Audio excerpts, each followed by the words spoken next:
자, 우리 옆에 분들과 다시 한번 인사하겠습니다. 오늘 정말 잘 오셨습니다. 자, 은혜 받기 원합니다.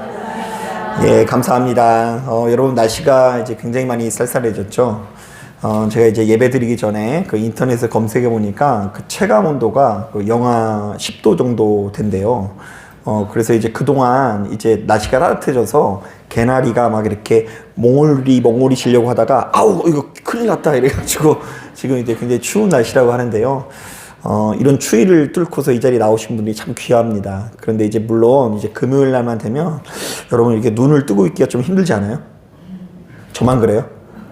저도 이제 새벽 예배를 한 주간 해가지고 금요일쯤 되면 이렇게 좀 정신이 약간 몽롱해지는데 그래서 커피를 오늘 몇 잔 마셨어요. 그래서 이제 오늘 예배가 은혜로우면 그건 성령의 역사일까요? 아니면 커피의 역사일까요? 제가 이제 우스갯소리로 하는 건데요. 아무쪼록 이 자리에 참석한 여러분들이 마음문을 열고 나를 일깨워주는 하나님 말씀 가운데 거하시는 저와 여러분들이 되기를 주님의 이름으로 축복합니다. 창세기 1장부터 아닙니다. 창세기 12장 1절부터 9절을 보면 하나님께서 아브라함에게 그야말로 거절하기 어려운 제안을 하시는데요. 한번 들어보세요. 이게 왜 거절하기 어려운 제안인지. 너는 내가 내게 보여줄 땅으로 가라. 그리하면 내가 너로 큰 민족을 이루게 하겠다. 자, 거기에 네가 가기만 하면 너를 축복하는 자에게 복을 내리고 너를 저주하는 자에게는 저주를 내릴 텐데 천하의 모든 민족이 너를 통해 복을 받을 것이다. 여러분 딱 봐도 그 땅에 가야 될 것 같아요? 안 가야 될 것 같아요? 가야 될 것 같죠. 머리가 있는 사람이라고 한다면 하나님의 이런 제안 앞에서 순종할 수밖에 없는데요. 실제로 아브라함도 역시 바로 이런 이야기를 듣자마자 하나님의 부르심 앞에 단박에 순종하고요. 자신의 본토 친척 아비의 집을 버리고 하나님께서 보여주실 땅으로 당당히 나아가게 됩니다. 자, 여러분 어때요? 여기까지 읽었을 때 너무나 은혜롭고 아름답지 않습니까? 자, 만약 이후의 내용이 그러므로 아브라함이 행복하게 잘 살았고 대대손손 복을 받았다라는 이야기로 그냥 마무리되면 우리에게 너무나 참 좋을 것 같다는 생각이 들기도 합니다. 그러면 우리도 역시 하나님께서 가라는 곳에 어떻게 하기만 하면 돼요? 가기만 하면 되죠. 자, 그런데 그 이후의 내용을 꼼꼼하게 묵상해 보면 전혀 의외의 이야기들이 전개가 되는데요. 자, 먼저 여러분 10절을 눈으로 한번 봐보세요. 10절을 보니까 아브라함이 가게 된 땅에 무엇이 찾아왔다고 하죠? 예, 가자마자 기근이 찾아왔다고 하고요. 또한 여전히 약자였던 아브라함은 애굽의 바로 왕에게 살아남기 위해서 자신의 아내를 뭐라고 속입니까? 누이라고 속이면서 목숨을 부지합니다. 자, 그리고 이로 인해서 불의를 행한 바로 왕은 큰 재앙을 맞게 되는데요. 자, 이것에 대해서 간략하게 설명을 드리자면 고대 근동사회에서도 남편이 있는 여자를 가로채는 것은 몹시도 부도덕한 일로 여겨졌다고 합니다. 그러니까 이제 왕이라고 할지라도 제 아무리 왕이라고 할지라도 처녀를 취하는 것은 모르겠지만 주인이 있는 여자, 남편이 있는 여자를 건드리면 안 된다는 이야기입니다. 자, 그런데 애굽의 바로 왕이 그게 고이든 아니든 간에 이 같은 불문율을 어겼으니 천벌을 받게 되었다는 것이죠. 자, 그런데 여기까지의 내용을 묵상하는 우리들은 그 한 가지 의문을 품게 됩니다. 자, 여러분 과연 아브라함이 받게 된다라는 복이라는 것은 도대체 무엇을 말할까요? 자, 지금 여러분들이 봤을 때는 지금 아브라함이 복을 받은 것 같아요? 안 받은 것 같아요? 아직은 안 받은 것 같지 않나요? 그럼 언제쯤이면 받을까요? 이 아브라함이 언제쯤이면 자손이 큰 민족을 이룬다는 것일까요? 어머니 따졌을 때 당시 기준으로 볼 때 아브라함이 자녀를 많이 낳았어요? 못 낳았어요? 자녀도 못 낳았고요. 땅도 뭐 하와이 이런 땅도 아니고요. 지금 우리들이 보았을 때 그렇게 좋은 땅도 아닌데 거기서도 이 아브라함이 죽을 때의 모습을 보면 이 막벨라 굴이라는 것을 이렇게 거래하는 장면이 있는데 거기서도 강자의 모습이 아니라 손님의 모습으로 이 값을 치르고 정중하게 대하는 것을 보게 됩니다. 그리고 100번 양보해서 이 당시 시대만 하더라도 이 땅에 기근이 오는 것은 사람의 다스리는 영역이 아니라 하나님이 다스리는 영역이라고 봤어요. 자, 그런데 사람이 다스리는 영역이 아니라 하나님께서 다스리는 이 풍요의 영역에서 기근이 왔다라는 것은 하나님께서 이 아브라함에게 아무런 복을 내리지 않은 것처럼 느껴질 수 있는 것이죠. 자, 하나님 앞에 순종해서 본토 친척 아비의 집을 떠나서 그 땅에 가긴 갔는데 그 땅에서 흉년이 찾아왔습니다. 그리고 여전히 그는 강자가 아니라 약자의 모습으로서 자신의 아내를 외간 남자에게 바치는데요. 자, 물론 하나님의 보호하신 가운데에 이 바로 왕은 뜻하는 것을 이루지 못했지만 하나님께서 애초에 약속하신 것처럼 천하의 모든 민족이 아브라함 때문에 복을 받기는커녕 지금 뭘 받았다고요? 재앙을 받는 것을 볼 때 우리는 고개를 갸웃거리게 될 수 있습니다. 자, 과연 아브라함이 받았다라는 복은 무엇일까? 그럼에도 불구하고 여전히 지금 이 상황에서는 애굽의 바로왕이 복을 받은 것 같아요? 아브라함이 복을 받은 것 같아요? 애굽의 바로왕이 더 힘있고 복 있는 사람처럼 느껴지는 것이 사실입니다. 자, 이것은 예수 믿는 우리들이 좀처럼 대답하기 어려운 질문이지만 오늘 본문을 꼼꼼히 묵상해보면 우리는 오늘 본문에 담겨져 있는 메시지를 어렵지 않게 알 수 있는데요. 사실 이 고대 근동사회에서 신과 인간의 관계는 철저히 기브 앤 테이크 관계였거든요. 자, 그러니까 내가 신에게 정성을 보이고 재물을 바치고 나의 도덕적이고 종교적인 자격을 입증해야만 그 대가로 보상을 받을 수 있었다고 합니다. 자, 이른바 내가 이만큼 했을 때에 신도 이만큼 나에게 해줘야 된다는 논리인 거죠. 자, 그렇기 때문에 이 기준대로라고 한다면 지금 아브라함은 당장 복을 받기는커녕 뭘 받아야 될 것 같아요? 천벌을 받아야 마땅합니다. 자, 엄연히 따졌을 때 그는 거짓말을 했고 아내를 위험에 빠뜨렸으며 비겁하게 목숨을 구걸했습니다. 자, 지금 아브라함은 신 앞에서 내세울 만한 것들이 내세울 만한 자격이라는 것이 완전히 바닥난 상태인 것입니다. 자, 하지만 바로 이 같은 상황에서 하나님께서는 완전히 당시의 상식을 뒤엎으시는데요. 자격 없는 아브라함을 꾸짖어 내쫓기보다는 대신 오히려 그를 끝까지 보호하시고 왕의 손에서 건져내십니다. 자, 왜 그렇습니까? 아브라함이 잘해서가 아닙니다. 자, 하나님이 그를 내 사람으로 택하시기 때문인데요. 자, 그러니까 하나님과 아브라함의 관계는 이제부터 단순한 계약 관계가 아니라 그것은 마치 부모와 자녀의 관계라고 할 수 있는데요. 자, 자녀가 밖에서 실수를 하고 진흙탕에 굴러서 정말로 속이 뭐가 이렇게 올라오긴 하지만 그럼에도 불구하고 부모는 자녀를 버릴 수 없는 것처럼 하나님께서 우리를 버리지 못하시고 우리를 아껴주시고 사랑해 주시사 우리에게 은혜 베푸시는 관계가 형성되어졌다라는 이야기입니다. 자, 한번 따라해 보겠습니다. 아브라함이 하나님과 은혜의 관계를 맺었다. 지금 이 상황에서 아브라함은 자격이 있어요, 없어요? 없어요. 못난 모습만 계속 보이는데도 불구하고 하나님께서 그런 아브라함을 내치지 아니하시고 아브라함을 끝까지 보호하시면서 그에게 은혜를 베푸셨다. 자, 실제로 성경에는 이와 비슷한 종류의 메시지가 너무나 많은데요. 자, 시편 103편을 보니까 이런 말씀이 있어요. 아버지가 자식을 긍휼히 여긴같이 여호와께서는 자기를 경외하는 자를 긍휼히 여기시나니 이는 그가 우리의 체질을 아시며 우리가 단지 먼지뿐임을 기억하심이로다. 자, 그러니까 주님께서 우리가 이미 얼마나 연약한지를 아시고 우리가 마치 먼지와 같은 존재인 걸 알아가지고 때로는 못난 짓을 할지라도 그런 우리를 버리지 아니하시고 긍휼히 여기시는 하나님이시라는 메시지가 담겨져 있어요. 또한 여러분 이사야서 49장 15절에도 이런 말씀이 있습니다. 여인이 어찌 그 젖먹는 자식을 잊겠으며 자기 태에서 난 아들을 긍휼히 여기지 않겠느냐. 그들은 혹시 잊을지라도 나는 너를 잊지 아니할 것이라. 엄마가 이제 아이를 낳으면은요, 이제 항상 아이랑 같이 있을 때는요, 어디 가서 자기만의 시간을 보내고 싶어 한대요. 너무 오래돼서 기억이 안 나죠. 저희 사모님 보니까 그러더라고요. 이제 우리 태수 언니, 수빈이랑 있을 때는 혼자만의 시간을 좀 갖고 싶대요. 그런데 막상 그 아이를 이렇게 누구한테 맡기고 혼자만의 시간을 보내면요, 그때부터 이제 누가 생각이 날까요? 아이가 생각이 나가지고 뭔가 허전하다. 그래서 이제 나가서 혼자 보내는 그 시간이 마냥 즐겁지 않다라는 이야기를 제가 들었던 것 같아요. 자, 그런데 오늘 하나님께서 애굽에서 바로를 치시고 아브라함을 건져내신 이유가 바로 여기에 있는데요.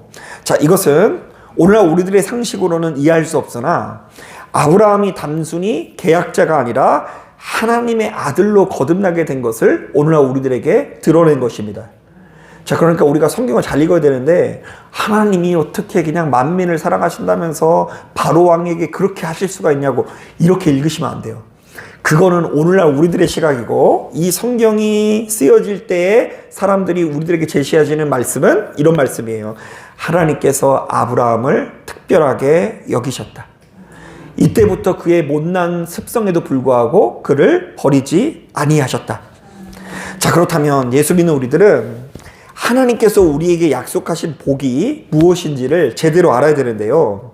자, 그것은 이제 더 이상 아무런 문제가 없는 평탄한 환경을 의미하지 않고요. 어떤 상황 속에서도 나를 포기하지 아니하시는 하나님의 신실한 동행이라고 할 수 있는데요. 자, 이른바 예수 믿는 우리들이 누려야 되는 복은 기근 없는 상태가 아니라 하나님과 동행하면서 기근을 뚫고 지나가는 힘을 말하고요. 또한 우리가 받은 복은 내가 실수하고 비겁해지고 인생의 밑바닥을 칠 때에도 나를 대신해 세상과 싸우시고 나를 끝내 영광의 자로로 돌려놓으시는 하나님의 열심 그 자체가 우리에게 가장 큰 복이라는 것입니다. 그러니까 내가 비겁해도 내가 거짓을 행해도 내가 나쁜 짓을 하는데도 불구하고 하나님께서 나를 좋은 곳으로 인도하고자 계시는 열심을 가지고 계신다. 이게 오늘날 우리들에게 제시하는 가장 큰 복이라는 거예요. 그래서 성도가 바로 이러한 복을 제대로 깨닫지 못하면 항상 초조해져요.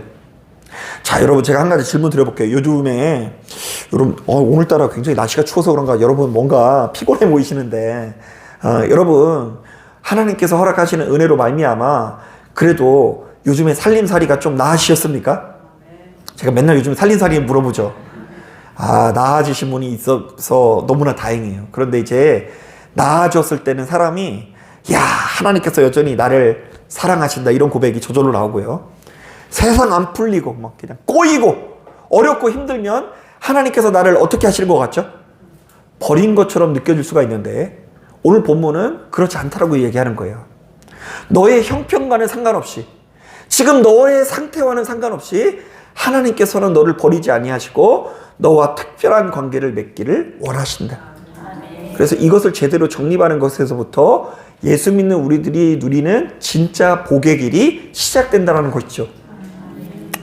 여러분 제2차 세계대전 당시에 그 유대인들을 숨겨주었다는 이유로 나치의 수용소로 끌려간 콜이 된 분 여사와 그녀의 언니 베시라는 여인의 이야기가 있습니다.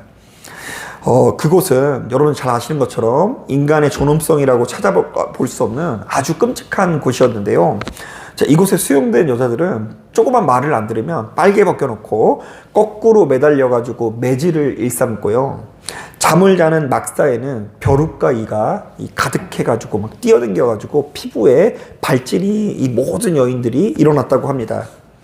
또한 무엇보다 이 소문이 들려오기로는 긴가민가 하긴 했는데 언제 얘네들을 끌고 가가지고 가스실에 이렇게 넣어서 사람들을 죽인다라는 그런 소문이 돌아가지고 공포 속에서 사람들은 매일 밤 비명을 지르며 죽어가게 됩니다. 그러니까 먹는 것도 부실하고 고된 일만 하고 그리고 이제 전염병도 들고 그래서 그곳에 수용되어 있는 사람들이 한 명 한 명 죽어가요.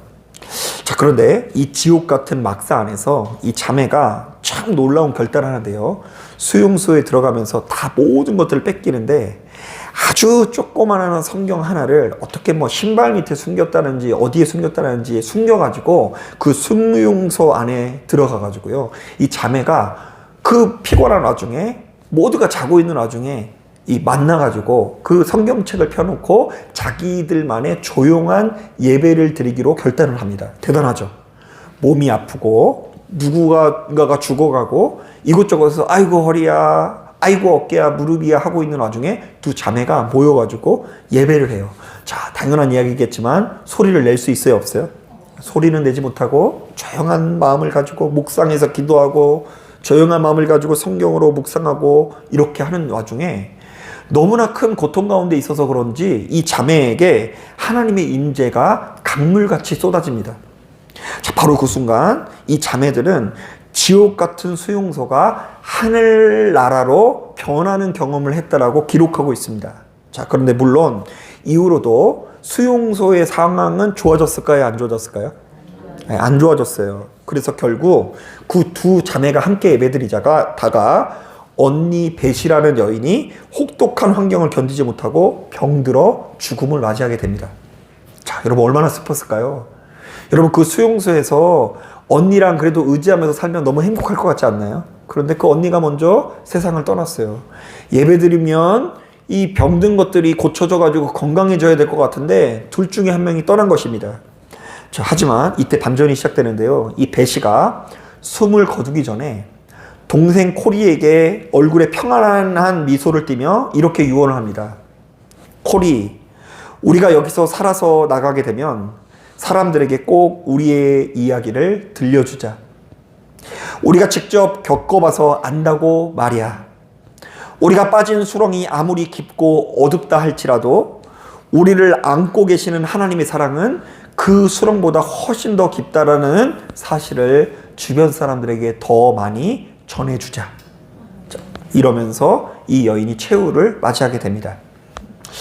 자, 여러분 어때요? 제가 이런 얘기를 하면은요, 이제 너무 큰 고난 가운데 있는 사람들은 이런 생각이 들 수 있어요. 무슨 그냥 위인들이나 하는 얘기고 영웅들이나 겪는 이야기지 무슨 고난 가운데 있는 사람이 죽어가면서 그냥 하나님의 임재를 경험하고 뭐 그렇다라는 것이 무슨 의미가 있나. 제가 너무 잘 알고 있습니다. 제가 그런 생각을 많이 해봐가지고 여러분들이 그런 마음을 품고 있는 거 너무 잘 알고 있어요. 자, 그러면요, 제가 이제 멀리 갈 것도 없이 우리 주변에서 어쩌면 우리 교회 안에서도 충분히 일어날 수 있는 한 가지 이야기를 더 해보려고 하는데요. 누구보다 성실하게 일하며 가정을 꾸려온 한 집사님이 계십니다. 자, 그런데 어느 날 이 사람이 너무 좋다 보니까 믿었던 사람에게 보증을 잘못 써주고, 그러니까 여러분 보증 잘못 쓰면 안 됩니다. 써주지 마세요. 단호하게. 그냥 예수 이름으로 물러가라 막 이렇게 하세요. 나중에 책임지지 못할 거면. 그런데 이제 보증을 잘못 써가지고 사업이 연쇄부도를 맞으면서 하루아침에 길거리로 내앉게 되었습니다. 자, 그러니까 말 그대로 인생에 기근이 찾아온 거죠. 자, 아브라함이 기근이 찾아왔듯이 이분도 성실하게 일한 것뿐인데 보증을 잘못 썼다는 이유로 인생이 뒤집어지게 됩니다. 이 순간 이 집사님은 너무나 수치스럽고 두려웠어요. 가족들에게 차마 부도난 사실을 알리지 못하고 아침이면 양복을 입고 출근하는 척 연기를 합니다. 자, 그리고 하루 종일 그 도서관에 가서 앉아서 할 것 없는 이 공부를 하기도 하고요. 하루 종일 추운 공원 벤치에 앉아가지고 시간을 보냈다고 합니다.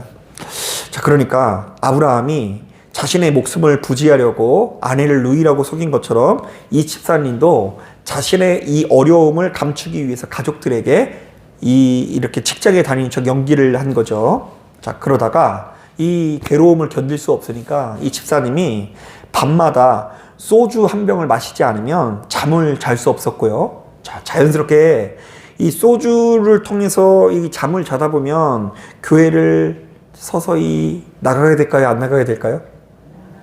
나가지 않게 됩니다. 그리고 이런 생각이 들기 시작했대요. 야, 하나님이 나를 버리셨구나.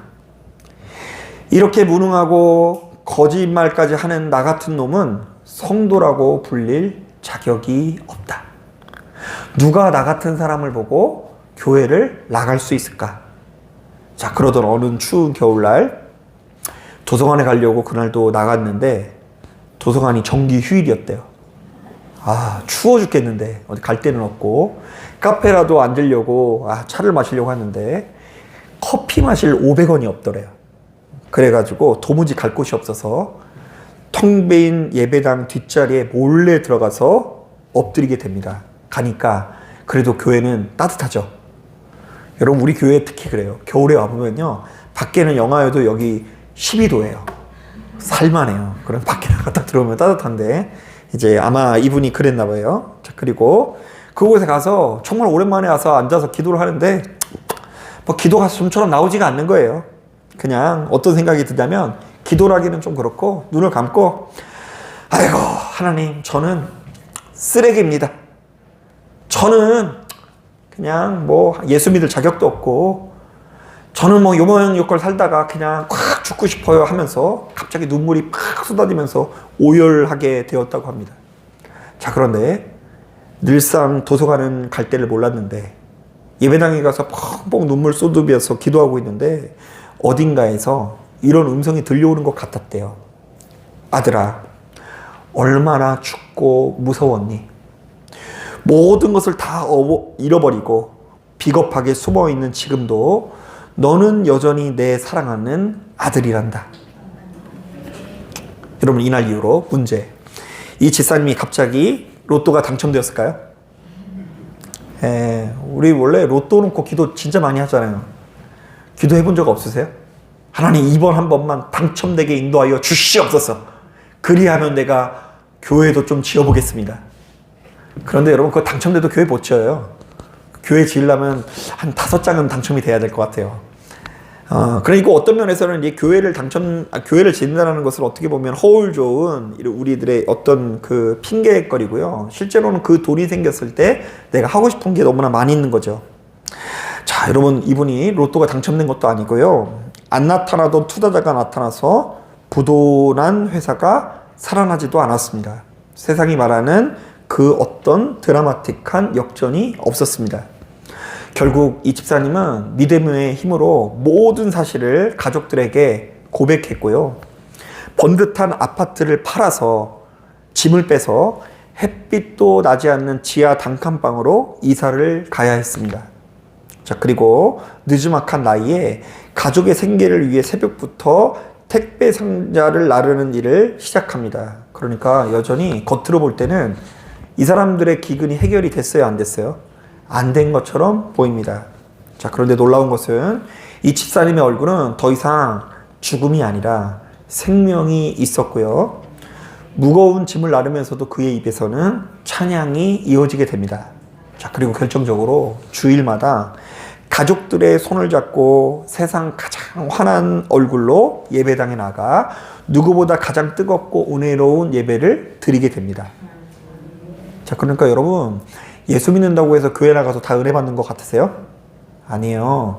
여러분, 이 하나님 말씀을 못 듣는 사람은요, 30년을 다녀도 30년간 못 듣는 분도 있어요.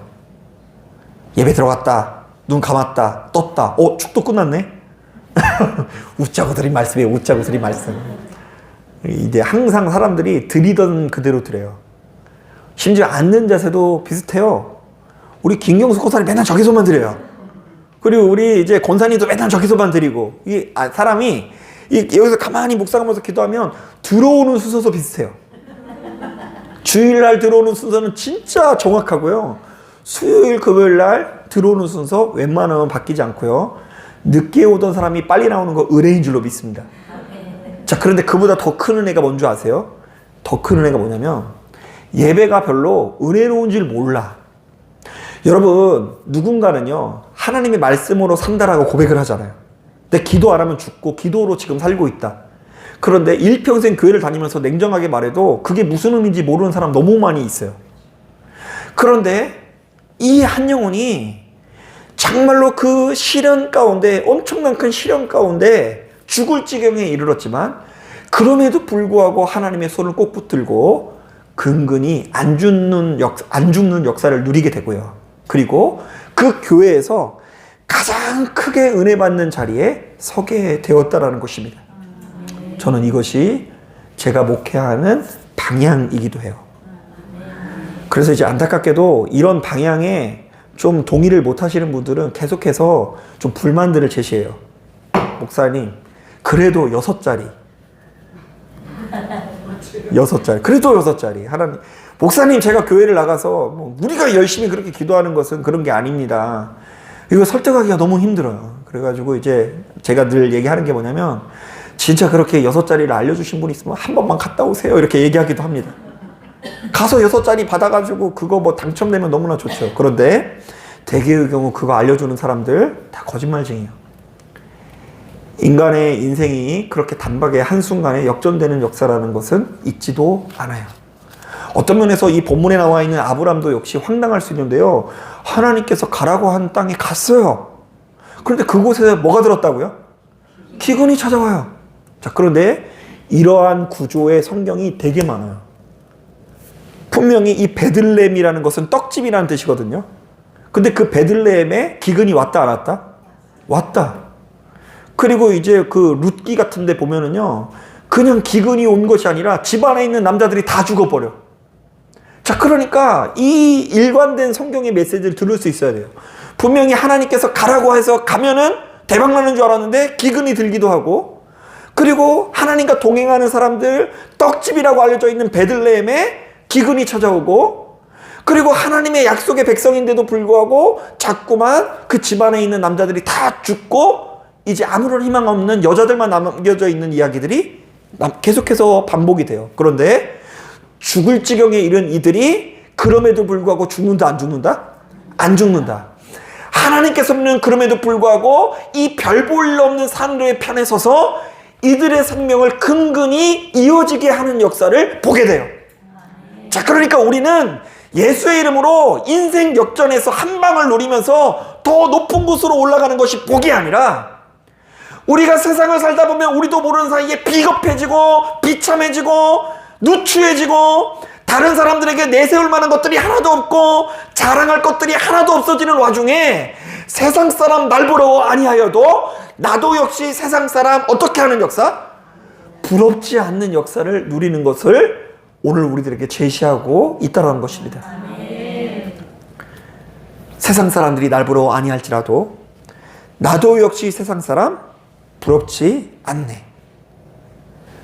그러면서 이렇게 반복되는 이 오늘날 우리들이 드리는 이 예배가 이전에는 몰랐는데 생명줄처럼 느껴지고 달콤하게 느껴지는 사람들이 참된 구원의 역사를 누리고 있다라고 말할 수 있는 거예요. 자, 그래서 여기서 딜레마에 빠져요. 여러분, 교회가 흥하기 위해서는 부자가 많아야 될까요? 가난한 사람이 많아야 될까요?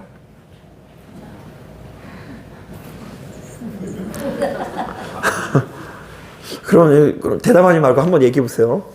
교회를 좀 크게 지려면 부자가 많아야 될 것 같아요? 가난한 사람들이 많아야 될 것 같아요? 네, 얘기 안 해도 돼요. 네, 그런데 그래서 교회가 잘 되고 흥황케 되기 위해서는 부자가 하나님 뜻 안에 있는 것처럼 보여질 수 있지만 건물로서의 교회가 아니라 하나님 나라로서의 교회, 우리가 그 천하보다 귀한 한 영으로서의 교회는 부자가 천국 가는 것이 낙타가 바늘길을 통과하는 것보다 어려울 수 있는 거더라고요. 그러니까 예배는 언제나 진짜 고통스러운 사람들이 잘 드리기 마련이에요. 여러분들 눈에 제가 가끔씩 이렇게 기도하거나 말씀 전하는 거 보면 좀 뜨겁게 느껴질 때가 있어요. 한이 많아서 그래, 한이. 저도 한이 많은 목사예요, 한이. 제가 뭐 여러분들에게 다 얘기할 수는 없고 저 나름대로 이 하나님을 붙들어야 되는 그 내면에 어두움이 분명히 있어요. 그래서 이제 저는 그걸 드러내는 걸 부끄럽게 생각하지 않아요. 아니, 문제가 없어가지고 하나님을 안 붙드는 것이 문제지. 이게 좀 말이 이상한데. 문제가 너무 많아가지고 하나님을 붙들 수밖에 없는 거는 나는 뭐 그거는 하나님 나라의 관점에서 보면 참된 복이라고 봐요. 자, 사랑하는 여러분, 믿으실지 모르겠지만 저는 날마다 누구보다 진심으로 이 자리에 참석한 여러분들의 형통을 위해서 기도하고 있어요. 그리고 정말 진심으로 아무런 문제 없이 꽃길을 걷기를 바랍니다. 이게 왜 그렇게 살고 있냐면, 그래야 구원받는다라는 것이 아니라 하나님께서 여러분들을 그렇게 살기를 원하시는 분이기 때문에 하나님과 나의 마음이 같게 하기 위해서 노력하는 거예요. 그러니까 내 마음에 들어서 축복해 주는 게 아니에요. 나한테 잘해서 축복하는 게 아니라 하나님이 여러분들을 너무나 포기하지 않고 사랑하기 때문에 나도 역시 그런 마음을 가지고 잘 되기를 바라는 마음을 갖는 거예요. 여러분 요즘에 우리 집이 너무 혼란스러워요. 그 사춘기 2명이 있으니까 항상 애들이 그 얼굴이 어두워요. 얼굴이 어두웠다 밝아졌다 그래요. 그래가지고 요즘에 그 사춘기를 그 구분하는 그 현상이 있는데요. 사춘기 아이들은요 어떤 증세가 있냐면 머리를 길러서 눈을 가리는 그 현상이 있대요. 그래가지고 저희도 맨날 태성이한테 태성아 잘라 이러면은 많이 안 자른다 그러고 여기 왔다가 좀 자르라고 하면 요만큼 잘라가지고 좀 팍 잘랐으면 좋겠는데 이렇게 해요. 그러니까 이제 두 부부가 항상 걱정해요. 태성아 학교에서 잘 생활하고 오는 거 맞니? 학교에서 오늘 어땠어? 몰라. 오늘 기분이 어땠어? 몰라. 오늘도 또 뭐라고 물어보니까 또 괜찮았어? 몰라? 괜찮았어? 그리고 어쩔 때는 질문을 다 듣지도 않고 이렇게 얘기를 하더라고요. 뭐 태성아 그러면 괜찮아. 더 얘기하지 말라는 거예요. 근데 이제 그게 이제 한 명이었는데 이제 한 명이 더 늘었어요. 이제 우리 딸이 이제 그 중학생이 딱 되니까 벌써 그냥 아침 7시 10분에 일어나가지고 그냥 머리를 감고서 그냥 하면서 막 외모를 신경 쓰면서 가고 벌써 이제 누가 봐도 사춘기예요. 그러니까 이제 둘이 이제 사모님이랑 저랑 있는데 제가 이제 그 AI한테 한번 물어봤어요. 중2 애가 이러는 증세를 보이는데 이게 왜 그럴까 해가지고 이렇게 한참 고민하면서 얘기를 하고 있는데 사모님도 뭐 하나 봤더니 지 아들 가지고 또 이렇게 같이 얘기를 하고 있더라고요. 저는 저대로 아들 걱정, 우리 사모님도 아들 걱정 이러면서 얘기를 하는데 아니 걔가 얘기하는 거 보면은 뭐 부모가 해줘야 되는 이야기들이 너무 많아요. 너무 전문적인 뭘 이렇게 막 해야 된대. 그런데 이제 가만히 보면 저희 자녀들이 너무 소중해서 사모님이든 저든 포기할 수 없는 마음을 가지고 이렇게 사랑을 베풀고 있지 않습니까? 자, 그런데 이게 여러분들을 향한 누구의 마음이라고요? 예, 여러분 공식처럼 이걸 알고 계셔야 돼요. 하나님은 여러분들을 괜히 치시거나 갑자기 자기 말 안 듣는다고 해가지고 뭔가 꼬이게 만드시는 하나님이 아닙니다. 그렇게 오해하시면 여러분만큼 불쌍한 사람이 없어요. 그렇게 되면. 그 세상 고아도 그런 고아도 없는 거예요. 자, 그런데 하나님께서 여러분들을 아끼고 사랑하시면서 포기하지 아니하시고 한 영혼이 돌아오기만 한다고 한다면 천하가 회복되어지는 것보다 기뻐하시는 그 하나님이시다 보니 저도 그분의 뒤를 따라서 여러분들이 형통하기를 바라고 있어요. 자, 그런데 제가 능력이 부족해서 그런지 그렇게 열심히 매일같이 기도하는데도 불구하고 우리들에게는 수시로 기근이 찾아옵니다. 솔직히 말하면 다른 사람을 떠나서 목사인 저의 인생 역시 꽃길이 아니라 기근처럼 느껴지는 순간이 많이 있습니다. 목사인 저조차 기근 앞에서 하나님 앞에서 비겁해지기도 하고 하나님의 약속보다는 당장의 생존을 위해서 머리를 굴리며 자괴감에 빠질 때가 있습니다. 왜요? 우리 모두는 하나님을 쫓되 완벽한 하나님의 형상을 구현해낼 수 없는 이 너무나 부족한 존재일 뿐더러 기근 앞에 흔들리는 나약한 아브라함들이기 때문에 그런 모습이 드러날 수밖에 없습니다. 자, 그러나 여러분, 바로 그 밑바닥이 그럼에도 불구하고 진짜 복을 만나는 자리일 수 있어요. 여러분, 지금 오늘 본문의 상황을 보세요. 지금 아브라함이 하나님으로부터 복을 받았잖아요. 이거 누가 잘해서 받은 복이에요? 아브라함이 잘해서 받은 복이 아닌 것은 분명해요.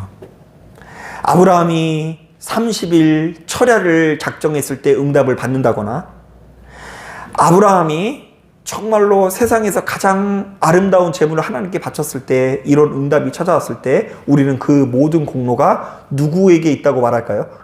아브라함에게 있다고 말할 거예요. 자, 그런데 오늘 본문은 의외로 아브라함은 집불 잘하는 것이 하나도 없고 어떤 면에서 세상에서 가장 비겁한 남자의 모습을 하고 있잖아요.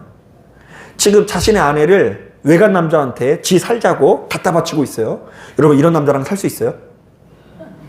너무 싫지 않아요? 극혐. 너무 싫어요. 그런데 이 비겁한 아브라함을 버리지 아니하시고 하나님께서 아브라함에게 복을 주시면서 그의 인생을 끌어가는 이야기가 오늘 성경에 담겨져 있는 이야기입니다.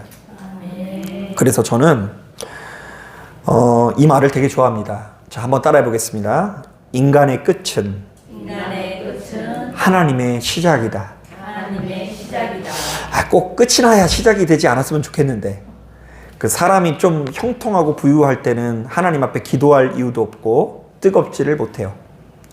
인간이 끝에 이르렀을 때 이제 하나님의 역사가 시작되어지는 것을 보게 되고 하나님의 나라가 내 삶에 왕성하게 이루어지는 역사를 보게 되는데, 어떤 것이 복인지 목회를 하는 저로서도 가끔씩은 헷갈릴 때가 있습니다. 그냥 꽃길만 거들었으면 좋겠는 마음도 있고, 그런 와중에 꽃길만 걷다가 하나님을 잊어버리는 것보다 그래도 고난 가운데 있더라도 하나님을 붙드는 게 낫지 않을까.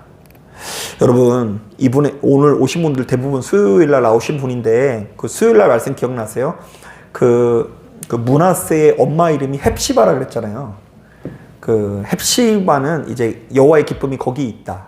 그러니까 이제 바벨론에 의해서 이스라엘이 멸망하지만 이스라엘은 망하지 않고 회복될 것에 대한 예언이라고 했잖아요. 그런데 그게 히스기야 때 이루어졌다, 안 이루어졌다? 이루어졌다. 히스기야 때 오로지 하나님만 섬기는 나라가 됩니다. 산당도 부서지고, 그리고 예루살렘에서만 운영이 되고, 우상들은 모두 다 꺾이고, 그리고 그러는 가운데 의외로 이스라엘이 그 어떤 데보다 잘 살아요. 전쟁에서도 이기고 창고도 가득가득 채워집니다. 그런데 그 풍요의 한복판에서 히스기야는 하나님을 어떻게 해버리죠? 잃어버리게 돼요. 그리고 그의 아들 므낫세가 이스라엘을 다시금 원래대로 돌려놓습니다. 우상이란 우상은 다 데리고 들어와가지고 이스라엘을 망가뜨려요. 여러분, 이런 얘기 들어보셨어요? 부자가 몇 대 못 간다고 하죠? 뭐 부자는 3대 나라 가기라도 하지. 그런데 이제 므낫세는 몇 대를 가지 못해요. 2대를 가지 못하고 2대를. 이 비극을 목격한 우리들은 정말로 한 번 좀 고민해 봐야 될 것 같아요. 무엇이 하나님께서 우리에게 약속하신 복인가? 자, 한번 따라 보겠습니다. 무엇이 하나님께서 우리에게 약속하신 복인가? 여러분, 이런 점에서 다시 한번 말씀드립니다. 안 죽는 게 복이 아니라 잘 죽는 게 복이에요. 안 아픈 것도 복이지만, 그 아픈 가운데서도 끝까지 아름답게 하나님을 붙드는 모습을 보이는 것이 복이더라고요. 그런데 훗날 그것을 잃어버리지 못하면 너무나 우리의 인생이 허무하고 허무할 수 있는 것입니다. 자, 그러니까 일평생 다른 복을 쫓지 마시고 진짜 하나님께서 허락하시는 복이 무엇인지를 제대로 깨닫고, 내가 세상에서 가장 비참한 지경에 이를지라도 가장 아름답고 권위 있는 자의 모습으로 세워지기를 주님의 이름으로 축복합니다. 아멘. 자, 기도하겠습니다.